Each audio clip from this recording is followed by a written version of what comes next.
So what's up mga solid katambay. Ayan, kung makikita nyo, ito po ang ating magneto sa NMAX. Ngayon ituturo ko po sa inyo at ikukwento ko sa inyo kung paano ko sila i-tune up. So ito sila mga solid kong katambay. Siyempre una, ikot muna natin yung magneto. Ayan. Kunin natin yung pinaka TDC niya mga solid kong katambay. So ayan siya. Pag po naka TDC siya, pre-play na po yung magneto mga solid kong katambay. So ito po yung arrowing point. Pasensya na kung di nyo medyo nakikita kasi po pininturahan natin yung magneto mga solid kong katambay. And then ito po yung kanyang timing mark. Ayan. Ayan po siya. And then tignan natin sa ano niya na sa cam gear ng cylinder head sa may camshaft mga solid kong katambay kung nakatap din siya doon. So ayan po siya mga solid kong katambay. Ibig sabihin nakatap siya. Ayun yung pinakaguhit na yon, dapat nakatuwid siya dito sa may cylinder head. And then ito pong pointed na to, yan. Dapat po dito sa may natural yun na, sa may cam. Ito. Ayan. So kung susumahin nyo, pwede po tayong malito dyan kasi yung mga version 1, hindi po ganyan yung kanilang baliktad po sila. Bale yung guhit na yon ay yung nakalagay dito sa mga version 1 mga solid kong katambay. Ito po. So ayan, ayan siya mga solid kong katambay. Then para makuha nyo po yung tamang clearance ng mga barbula, yan. Siyempre gagamit po kayo ng pillar gauge. Hindi po pwede yung peeling gauge dito, dapat pillar gauge po. Ayan. Gamit po kayo ng thickness, yan.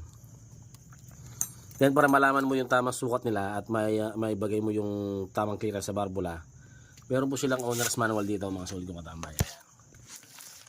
Ayan po. Mababasa mo yan sa yung compartment o U-box mga solid kong katambay. Ayan po.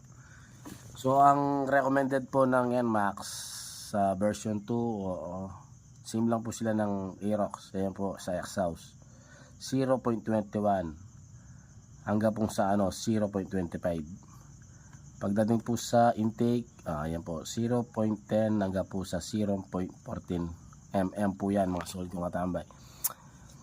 So yun po yung kanilang valve clearance. Ayun po, mababasa mo. Halimbawa, nandito ka, valve clearance. Ganun mo lang yung kuko mo o yung kamay mo mga solid kong katambay. Ayan.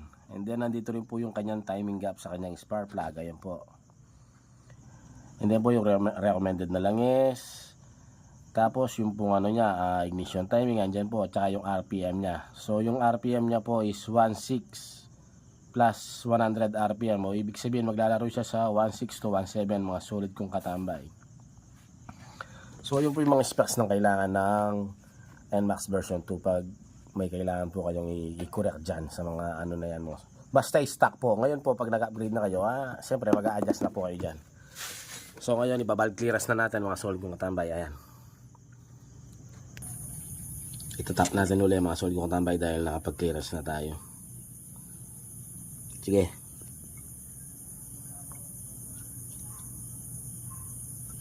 Sige. Op.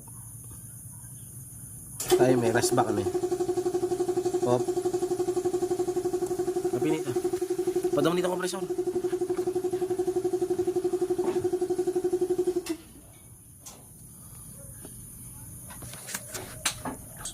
So ayan, nakapag valve clearance na tayo mga solid kong katambay. And then paralagay ko na lang yung takip niya. So ito na po mga solid kong katambay. All goods na. Maraming salamat. Sana may natutunan kayo.